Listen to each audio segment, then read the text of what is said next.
Origin Jazz Homes Rex, and this is True Facts. Pigeons are tricking you by the channel zefrank. It's about, I think I watched a crow video from True Facts, zefrank, recently, and now it's about pigeons. Well, pigeons are not my favorite birds. Maybe that's exaggerating, like, okay, I don't hate them or something. But yeah, they do crap everywhere, and I don't know, man. Okay, I like pigeons, I don't know. Apart from crapping, they are funny somewhat, right? Because I always see them like, you know, like they feel like children. Because every time whatever they do, there's not always something to it, right? It's not like, means to an end type of thing. They just play around, right? You think like pigeons sometimes take out a place to like make their nest or something. That's not the case, right? Sometimes they just come to a place, just like hang around and walk away, like fly away. They do that constantly. Sometimes they'll play, sometimes they'll like fight or something. It's just like, they literally feels like children sometimes. But yeah, they do crap everywhere, so there's that. And obviously pigeons can be, pigeon crap can be problematic to health. I don't know. So yeah, but pigeons, I highly doubt they are going to be same level as crows when it comes to like smartness and things. That crow video was awesome from zefrank, because that really blown my mind how crows are, right? That is equal level of mind blown for me, like how Kazgazad made a video about ants. And I realized, wait a minute, ants are like, okay. So pigeons are not going to be at that level. Who knows, but it's going to be interesting. So let's do this one. Remember, if you like my Rickson, don't forget to subscribe. So that way I know which type of videos to react to more. Check out the Rickson, there's a link in the description. And yeah, let's do it. This episode is sponsored by CuriosityStream. You might think that pigeons are just mindless peckers. Well then, what's this one doing pecking at a computer screen? Why is this one in a box with a banana? And will this pigeon live to see another day? Well, you're about to find out. If you've ever seen a pigeon walk, you might have wondered what's going on with all the head bobbing. Are they broken? And they do a lot of it, up to 8 times a second. So fast, in fact, that it wasn't until the 1960s that they realized that this forward and backwards motion was an illusion. It's not a bob, it's a thrust and stop. You can see it if you slow it down. The head goes first and then stays absolutely still while the body moves forward to join it. And it turns out they're not broken at all. This movement has to do with their vision. Here's one way to look at it. Let's say that you are casually perusing some random page on the internet. You wouldn't do this. Continuous scrolling? No, you can't focus on anything. It'd make you sick. That's why it's hard to go through an Instagram feed with someone else driving, for example. More likely, you would do something like this, scroll and pause. And that's because the light receptors in our eyes need a moment to recover between images, or else it's all a blur. That's I don't know. I don't think that, I mean, I get what it means there, but I don't think that's really a great example. First of all, if you're like, screen refresh rate is not that great, right? Frame rate, whatever. Yeah, it will feel like choppy, so your eyes will hurt, right? If it's like smooth, yeah, information will go by. Your mind won't hurt because of that. You need time to process image, right? Like if you're trying to focus on that, right? If you're trying to do that, yeah, it's gonna hurt your head. But about the pigeon thing, I always assume that it was like to get the balance, right? Because how they are, if they try to walk in front of you, it's just like wheeling, right? Pigeon would wheelie front or something. That's why they have to like, it was a balancing technique. I didn't know it was like a vision thing. But yeah, our eyes, whenever try to focus on one thing, yeah, it's not smooth, right? We are choppy in a way. We will like jitter here and there, right? If you try to focus something, our eyes will jump here and there. It won't be accurate and smooth. So I guess that's what his point was. essentially what the pigeon is doing with its head. Now, we don't bob our heads like the pigeon do, but our eyes are constantly trying to keep the world still. Here, try and move your eye from that teal dot to the orange dot along the horizon. Yeah, your eyes jump, right? I know about it. When I was a kid, I realized that and kind of like panicked me. But then I realized that we make up for it by moving our head. If you don't move your head and just do that, your eyes will jump, right? It won't be completely smooth. So you have to make up for that, by moving your head, I guess. Horizon line. Notice what your eyes are doing. They're jumping a bit, like this. You can try as hard as you like, but you can't move them smoothly. But you don't experience that motion as your eyes jump from one place to the next, because your eyes sort of shut down during those jumps. If you look at this image, you'll notice that your eyes seem to automatically move in the direction of the motion, which is a reflex designed to keep the image still. And these sorts of reflexes are found in almost all animals that have eyes. and are responsible for things like the gyroscopic head of a chicken, a murder chicken. Anyway, if you put it... Yeah, our brain is insanely powerful for things like this. It's like processing everything, right? When we take on images from our eyes, our brain is making up for a lot of things. That's why, in video games, that DLSS and all that, like frame generation became a thing, and people are like, it's not like native. But our eyes kind of do that already. Our eyes kind of fill in the blanks, right? So it's not that bad. That's why whenever DLSS is on, right, you barely see a difference because your eyes is already making up for things. So if you're like, one thing I also notice about that, jumping thing. If you're like far-sightedness or near-sightedness, what is it called? Like distance things looking more blurry, you have to squint to look at it, right? Far-sightedness. If you have that, right, and you try to like, try to look at that, sometimes even, like your eyes will go haywire and just like everything start to spin, right? That happens. I guess you have to like be sleep deprived or something, not your at best state. But if you're like that and if you don't see everything like really sharp because you're farsightedness, right? Your brain cannot really process it that way. So if you try to stare like that, suddenly everything will start to spin. Put a pigeon on a treadmill that's moving at the same speed that they're walking. They don't bob their head when they walk because their surroundings are still. And Pigeon on a Treadmill's the name of your next album. You're welcome. Now, if you spend any time watching pigeons, you might be wondering on a scale of 1 to a leg-humping chihuahua, just how horny are they? I'm sure you've seen it. Extremely. A male pigeon does this head-bowing thing and waddles up to a female with his tail all fanned out. It can look a bit pushy, to be honest, and a lot of these gestures are the same as a male would use. Not just pussy. Apparently, I have a PhD on this thing because pigeons are always in my balcony. But yeah, this is 90% of their thing. Constantly, they're doing this shit. And the female pigeon always tries to run away. So, yeah, there you go. Hashtag me too or something. Used to be aggressive. But in this case, it's more like a dance. Jerry, these are wood pigeons. I don't care if it's cheaper, Jerry. It's the wrong species. How much cheaper? Oh, well, let's hope they don't notice. He bows, and then she might peck at the ground a bit. Naughty. And seeing that, he might turn a circle or two and rush towards her and then stop and preen for a moment. It's exciting. Gets the hormones flowing. And at this point, he might go in for a little peck. Not a kiss, like an actual peck. And that might lead to beaking, which is when you know it's getting real.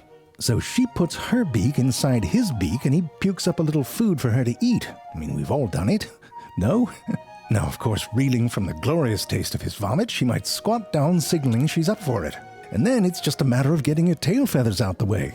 But of course, if you're out on the street watching, most of the time it doesn't seem to go that well for the males. And you might think the whole pigeon scene is a bunch of bachelors getting rejected all day. But here's the thing. First off, pigeons will often mate for life, which means a lot of these pigeons probably know each other, and it's more of a, no, Steve, I don't know what has 2 thumbs and wants to get laid.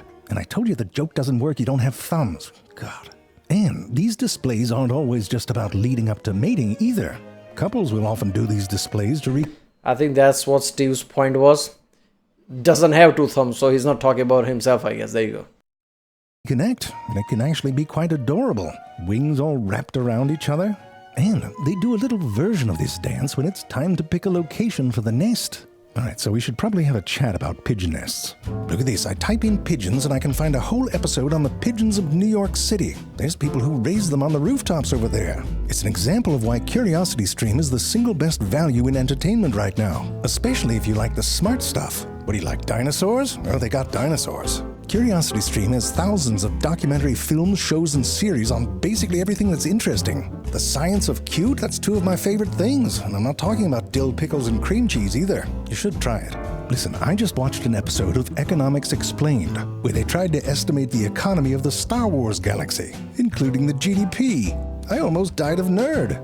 There's new content that comes out every week for everyone, including the children's. And the crazy thing is they have annual plans that start for under $4 a month. For all of this, it's crazy. I think they need some economics explained to them. Go to curiositystream.com/zefrank and use the code ZEFRANK. You'll get 25% off when you sign up. An amazing value, and you'll be supporting a sponsor of this show. Check them out today. Where were we? Oh, right. Now, pigeon nests get a bit of a bad rap. I mean, it's true that some of them look like the pigeons read the instructions after a bottle of tequila and then woke up vaguely remembering that it had something to do with sticks. I mean, come on, that looks like the end of Act 2 in The 3 Little Pigs. But before you judge, you should ask what the purpose of that nest is anyway. These sorts of pigeons are essentially domesticated rock doves, and rock doves are cliff dwellers. And in those little cliff hidey holes, the main thing is to make sure your egg don't roll away. They don't have to build some sturdy stick bowl to make it stay in a tree. Although, side note, you don't need a nest in a tree either. It turns out the white tern turns out an egg right into the armpit of a tree branch. No sticks at all, so by comparison, a pigeon is a regular Frank Lloyd Wright of nest building. And even if it is a single stick, don't you worry, those babies are going to be comfy. Mom and Dad are on it, literally. They take turns sitting on that nest and almost... One thing I also noticed about pigeons is that they won't make a nest when there's like clean thing. Like if you have like clean balcony or clean roof, nothing, no object there, they probably won't make a nest there. But if like something cluttering here, there, some bottle left over or whatever, something clutter is there, they'll probably make nest near there for whatever reason. I don't know why that's the case. Never leave it unattended. They take it serious. I mean, you can see they don't even always make it to the outhouse. I know it's not explicitly written in most parenting books, but I do think the norm is to put some distance between the crib and where you shit. No judgment. Anyway, this goes on for a while. Look at the babies. Adorable. If you've never seen a pigeon baby before, it's because they stay in the nest for up to a month after they hatch. And by then, when they can fly away, they look all grown up. Yeah, man, that was a thing, right? I forgot. People ask about this, like, even I wonder, like, there's never baby pigeon. You never see that. They're always, like, big. I mean, I know there are baby pigeons because I've seen pigeons trying to teach these pigeons how to fly, right? One of the pigeons actually dropped from my balcony and couldn't fly, and I see like 2-3 pigeons concerned keep flying. They're like, why is it not flying? And there were like cats and dogs around, so I realized like why they are concerned. So I took the pigeon and basically brought them up to my balcony, right? There are 2-3 balconies with 2-3 floor. First balcony, that's where I put it. I don't know after that like how they taught it to fly, but some of the pigeons will refuse to learn to fly. That's just insane. Like how are you going to survive then? Like not domesticated, like street cats and dogs, like that's it, right? Case over. At least I noticed that. If I didn't notice that, it was like some like evening time where nobody, like, afternoon time when nobody's around, that pigeon would have been screwed. And there it is. That's the life of a pigeon. Do a little dance, make a little love, get down, or a stick, for the nest. Rinse and repeat. And you might wonder if maybe there's not that much going on in those little noggins. And of course, that's why they put one in a box with a banana. See if the pigeon could work that out. I know the temptation here is to feel superior, like, come on, I could do that. But listen, have you ever been in a box with a banana? Might be kind of overwhelming. Going through the life choices you made that led you to that moment, and depending on how ripe the banana is, it might stink in there. I mean, it's enough to make this pigeon forget it can fly, But it eventually has the wherewithal to use the little stool when it gets a bit peckish. And once you show a science hippie you can do something like... Oh, come on, man. Even pigeons can realize that they can use this tool as a tool. I didn't know pigeon had that kind of process, man. So, like I said, every time we learn about different animals and birds, we realize like they are more complex than you would give them thought. Like the thoughts are going through their heads, right? That pigeon is literally thinking, wait a minute, this thing is here. If I bring it closer, I can get that banana. That thought is actually crossing their head. It's not like simplistic thing like we do this, like it's not DNA based, right? Some of the simplistic animal you think like it's like genetic based. They just know what to do. But no, they actually think things like this. Like that, forget about it. They're testing you on everything. They wanted to understand courtship better and set up a whole video dating scenario.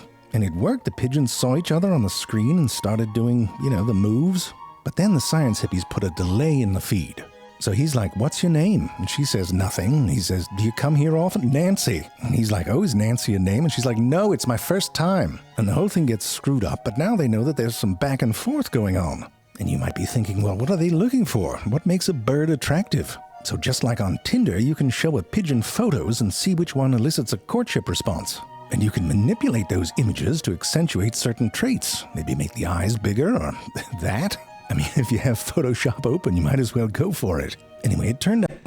Yeah, that big eye was just like a wrong thing, man. That pigeon is scarred for life. Like, why the fuck is that big of an eye? Imagine if my eyes were like this big. And I was just talking... At least one of you would be freaked out. Okay, a lot of you would be freaked out. Imagine pigeon. Like, what the fuck is happening? out that the eyes didn't matter so much, but they did like a nice-sized beak. But here's the thing, though. It didn't matter where it was. You could swap the beak and the eye, and they'd still be into it. What's crazy is, this has support from an experiment in the 80s. These baby chickens who'd never seen anything before had to choose between a stuffed bird and a stuffed bird that was all jumbled up. Remember, this is the 80s. Everyone's on cocaine.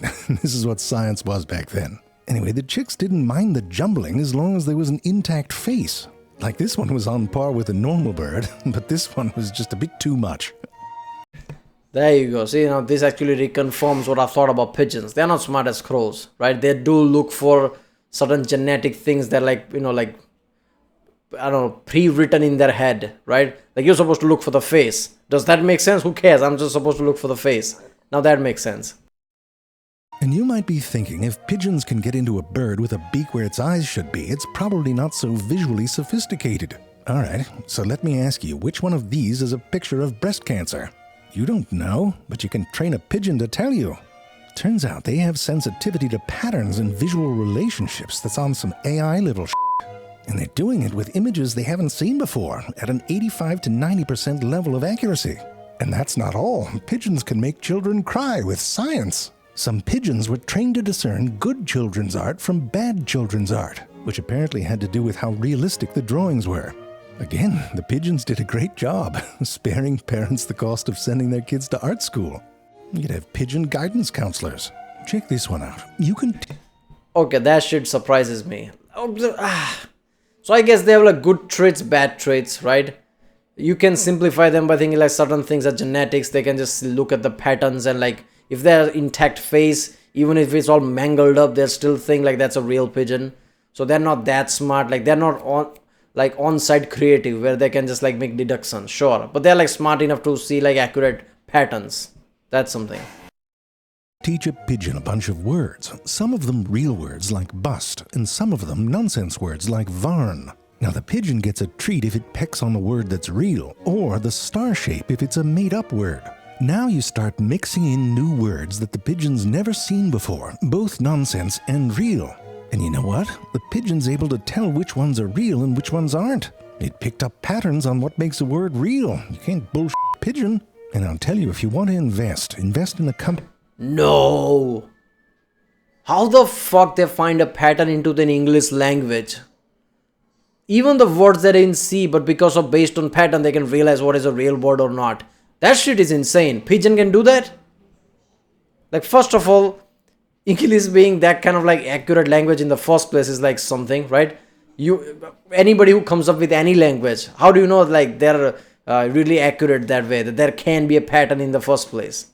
But pigeons can actually detect patterns in English language. That's insane. Company that makes peck-proof screens, because the science hippies seem to use them quite a bit. Here they got pigeons pecking color patterns in order for peanuts or whatever they eat, and then patterns made out of shapes. What is that, a book? A windmill? Oh, and the words peck me. Someone was having fun in the lab. And here they are remembering patterns even after the shapes get covered up.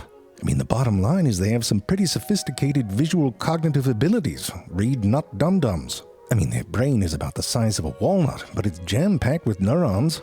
More than twice the density of our brain, but it has to process a lot of information. They have 2 highly sensitive areas or foveas in each eyeball compared to our 1, and they have a field of vision that covers 340 degrees. Compare that with the 0 degrees covered by a dead pigeon. And you need those kind of peepers if you have falcons chasing your ass from all directions. And it helps with navigation, especially from above. You try telling a Walmart from an IKEA just based on the shape of the roof. Let alone finding the exact park bench where that crazy pigeon lady... Oh yeah, man, what the fuck? Pigeons in Manhattan. How does that work, right? They would be panicking left. Look at that shit, right? Look at those like concrete buildings. Is strewn morsels of stale hot dog buns, but you can release some pigeons 40 miles away from home in a place they've never been, and they can find their way back before dinner. So how do they do that? One more recent theory is that they create little molecules in their eyes that interact with Earth's magnetic field, so they can kind of see Earth's magnetic field, and that works day or night. I mean, if they've got that, it's a little less impressive. A big fly this way sign in the sky. I mean, I'd take back those war medals the pigeons got. It's bullshit. It's Varn. You don't puke in my mouth no more. Alright, there you go, yeah. Pigeons are insane, man. Seriously, this like pattern thing surprised me. Them seeing pattern in English language, that just like, that nearly killed me. That just brings them to a whole other level for me, right? I mean, pigeons were already awesome in a way because, you know, like they were the message carrier before like phone message was a thing, right? In the war, they used that constantly. So that's insane already, right? I'm pretty sure Top Gear even did the video about like who's faster, Porsche Panamera or pigeons when it delivering message. I'm pretty sure that was the case, right? Right? No, wait a minute. That was like I don't know which car they used, but they did that experiment as well, right? Like who reaches first, right? Porsche Panamera thing was different. It was like British mail. But pigeons versus, I don't know what the car was, but they actually did that. That was insane. I think pigeon won. Yeah. Alright, well, if you like my reaction, don't forget to subscribe, and yeah, I'll see you next time.